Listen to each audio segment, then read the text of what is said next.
Here's a story, one of the most famous ever told. Here, 2,000 years ago, in Jerusalem's old city streets, Jesus carried his cross. That executioner's tool, the cross, became Christianity's most potent symbol. But it wasn't just Jesus who met death this way. The Romans executed tens of thousands on the cross. Today, it's one of the world's most famous images, but that image is unclear. Here's the question. How does someone die on the cross? What physically happens? How do nails in the hand lead to death on a cross? We're about to travel the world seeking answers. New York. For different people's arm lengths, we have different holes along the cross so that each one would line up, because if you're nailing a person, you're nailing their hand straight out. London.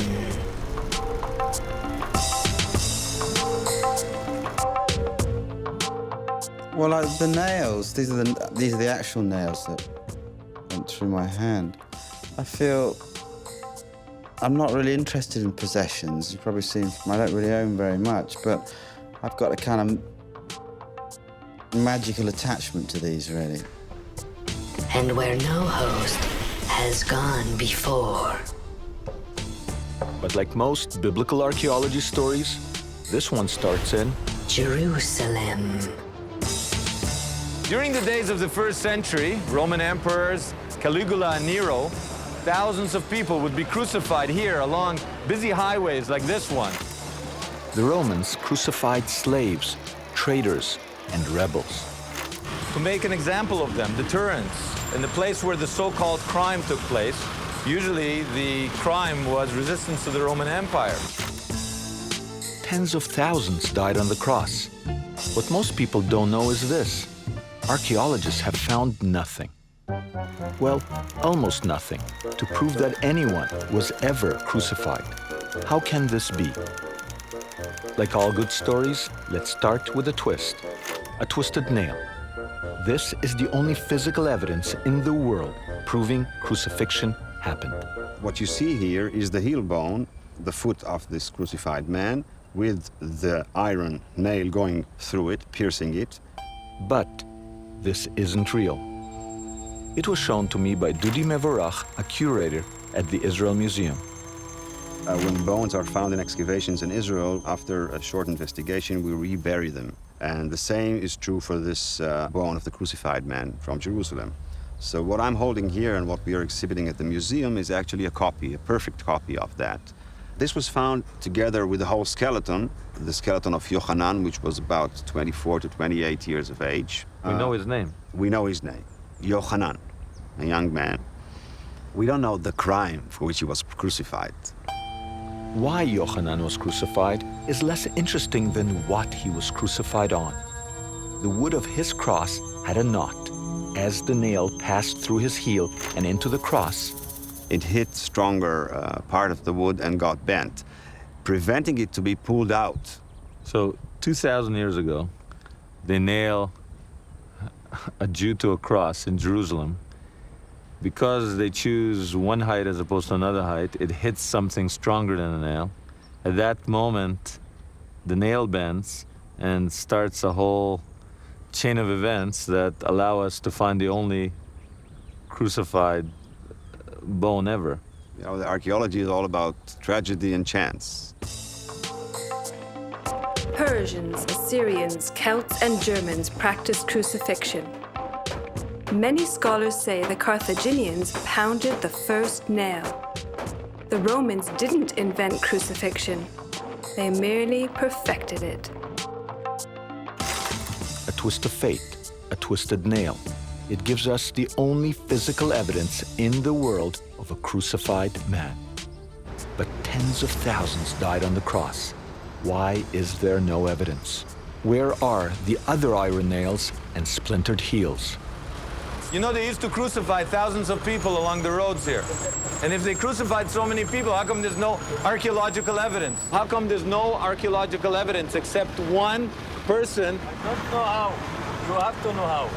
But why is there no evidence? I don't know why. But does that mean it didn't happen?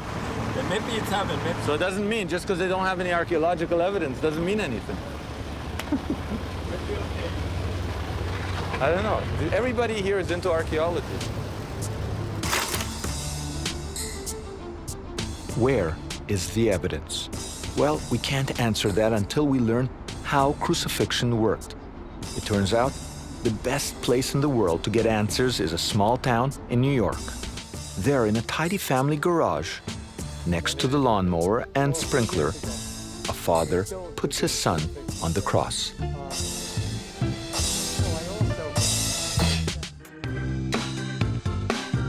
Dr. Frederick Zugib is a New York pathologist, a medical detective investigating causes of death.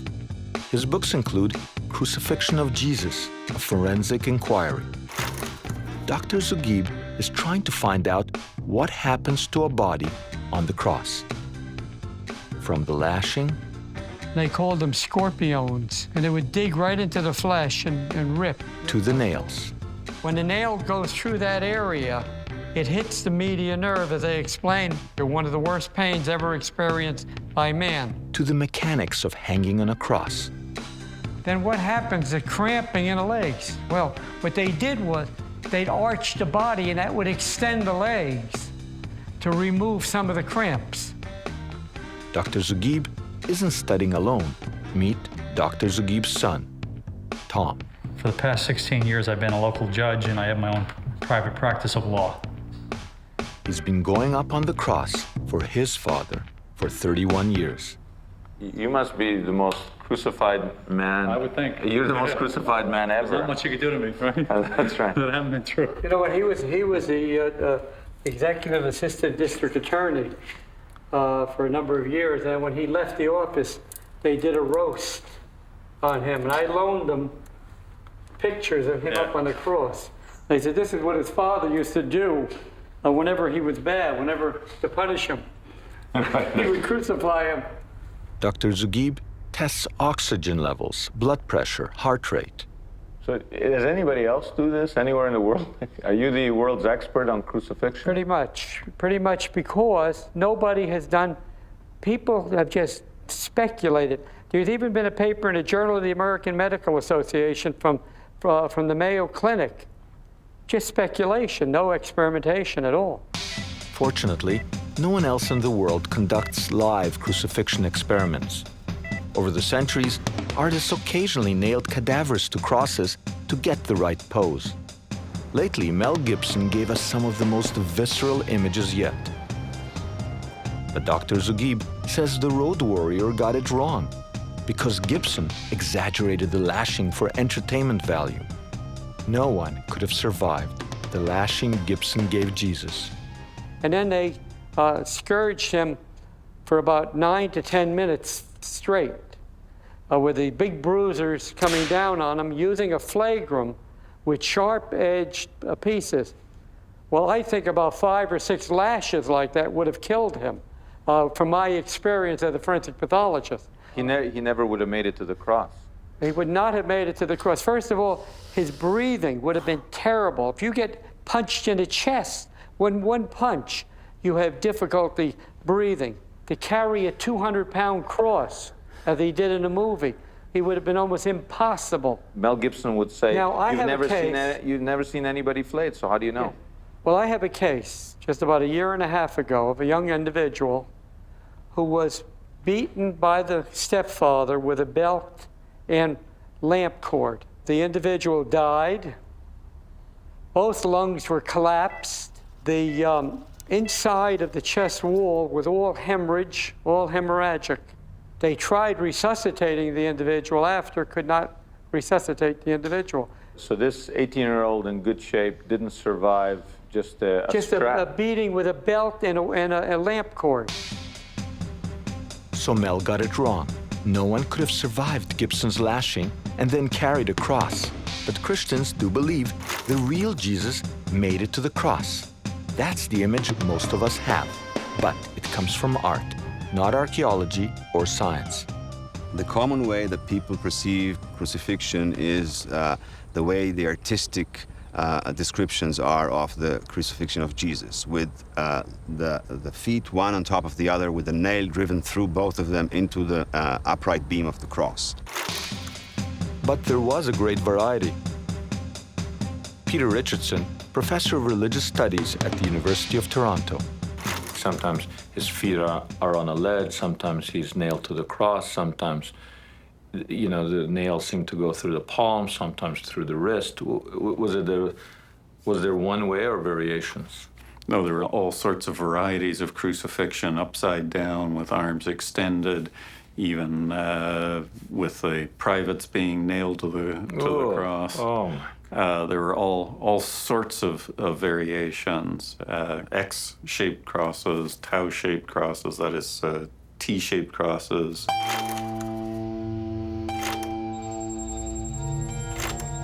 No matter what type of cross was used, most of us think of the nails when we think of crucifixion.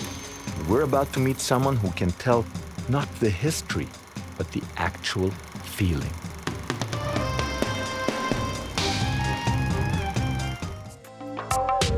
Sebastian Horsley, London painter and writer, the first Westerner to be crucified in Filipino crucifixion rituals. I first heard about the crucifixion in the Philippines some years ago, and I went over to watch them crucify their own people. Once I realized it was possible to be crucified in the modern world, I knew this was something that was my calling. So I went there and I offered to have myself crucified.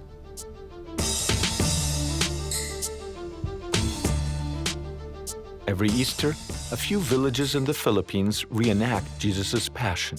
Some go so far as to drive nails through their hands.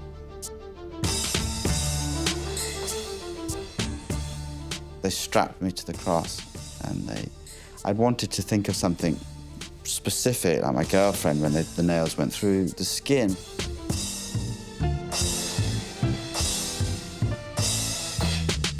Excruciating, from the Latin excruciatus, meaning out of the cross.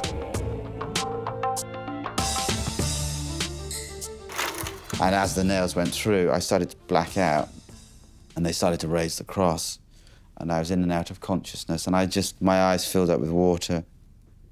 Well, the pain was much worse than I thought. It was, how can I describe it? It was just like a really severe, but also quite dull ache as it broke through the skin. But I think one of the reasons that it was worse than I thought, it was just the idea of what I was doing to myself. It's not really like anything in the modern world, is it? You can't really prepare for something like that.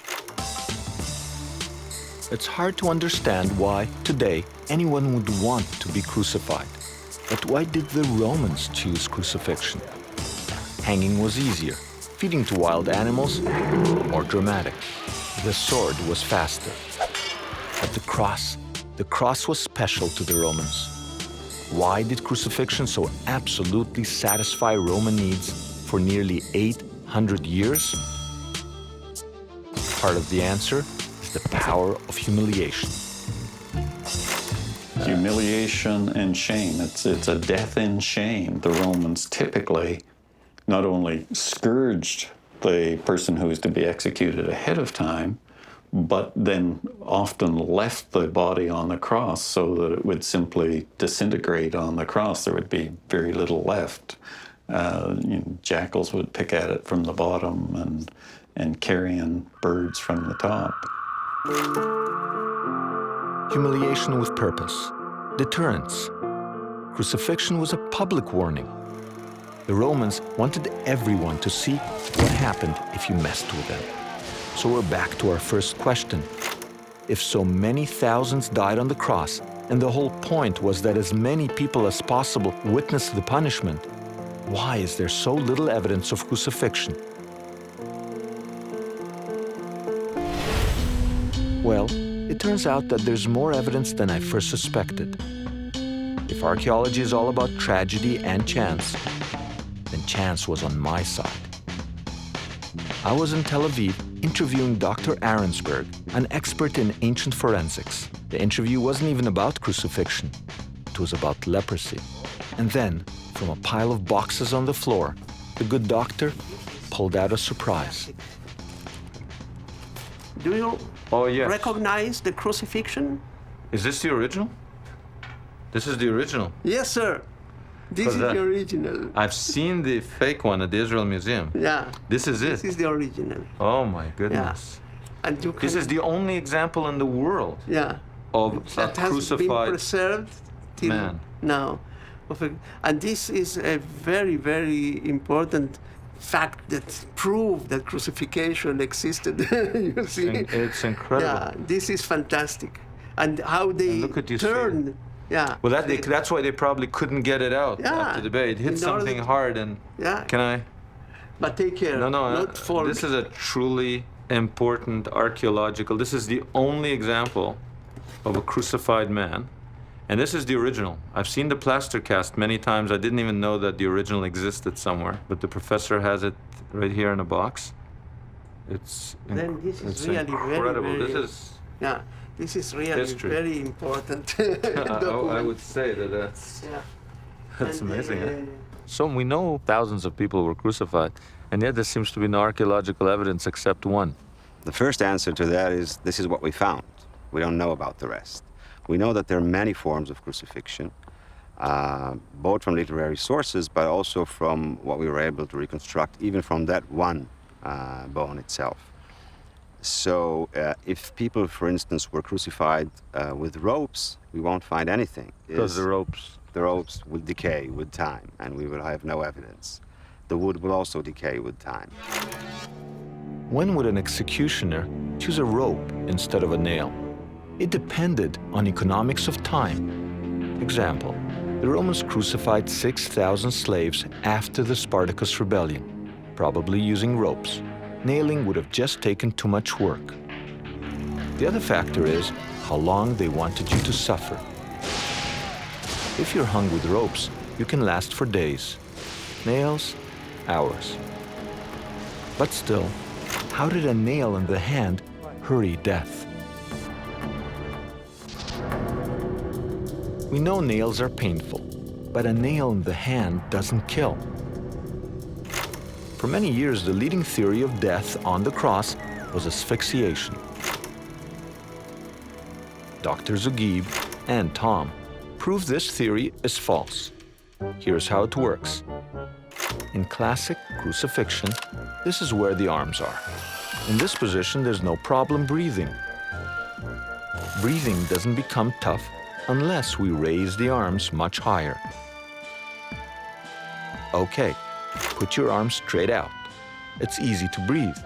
Now, raise your arms. It's tough to breathe, right? You leave a person here the way we do our experiments for any length of time. We had people that had worked up to 30 minutes. That was the longest we had. If you left them up there an hour and all, they'd start getting into shock. They'd start going into shock. And shock is central to our first question. What causes death on the cross? Concluded that the cause of death in crucifixion is hypovolemic shock and traumatic shock. To a layman, what happens when someone goes into hypovolemic shock? When a person has hypovolemic shock, what literally happens is the heart fails as a pump because your volume is too low to maintain a blood pressure. Blood pressure drops from a loss of fluids. Blood, sweat, the trauma of the lashing, nails, dehydration. So you put these all together, is that your blood pressure goes way, way down. The heart is pumping against, trying to maintain this pressure. Finally, it fails. So you end up with a traumatic shock causing a cardiogenic shock and death. There are times in life when you realize, for better or worse, you only get one shot at something. This is one of those times.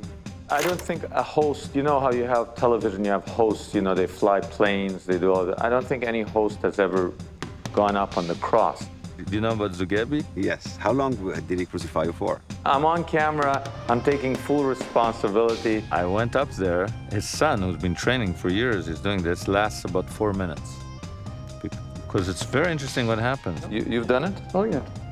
But who crucifies you? No, that was just so I can get the feel of it. I wanted to see what it was like. We're crucifying a Jew. Say that to them. No, no. Behave, Daddy. You're just so shocked by how you feel.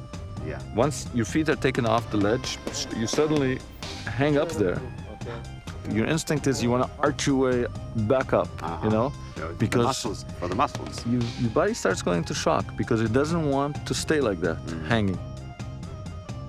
Then what happened after 30 seconds? I just felt very uncomfortable. I mean, in a sense that almost like, I can't describe it. It's very, very bad feeling. It was surprising. I didn't expect to feel that bad that quickly. I'm done. And there's one more twist. Another reason why we don't find more nails stuck in bones. Just think of your lucky rabbit's foot. We know from several sources the nails were considered to be very important amulets. And people might have retrieved those nails for amulet purposes. I find it very hard to believe that Jews would be walking around with nails that were used to crucify their family members and say, this is going to bring me good luck. Actually, we know that from the Talmud. So we know that both Jews and Gentiles use that as amulets. And so this would be a reason for us not finding them. It would not explain why we don't find skeletons with pierced heel bones. You did find one. Yeah, so you know, it's always that in archaeology that when we find one thing, we say, why don't we find more? The fact is that we found one. And the question is, what do we do with the information that we can retrieve from that one find? When we find more, we'll know more. And that's the final twist. We find almost no evidence of crucifixion today because the nails were too valuable as magic talismans to leave stuck in the dead. People simply took them from the victim after death for good luck. Real symbols of death prized for their imagined ability to preserve life.